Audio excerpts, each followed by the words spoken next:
ताज़ा तरीन वीडियोस के लिए चैनल को सब्सक्राइब करके बेल आइकन और ऑल नोटिफिकेशन पर क्लिक करें ताकि आपको मिले हर अपडेट सबसे पहले।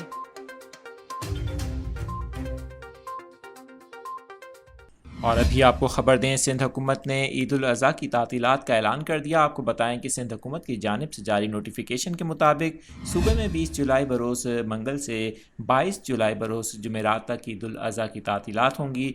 इससे पहले वफाकी हुकूमत की जानिब से भी ईद उल अज़हा पर 20 से 22 जुलाई तक तातीलात का ऐलान किया गया था, जिसकी मंजूरी वफाकी काबीना के इजलास में दी गई थी।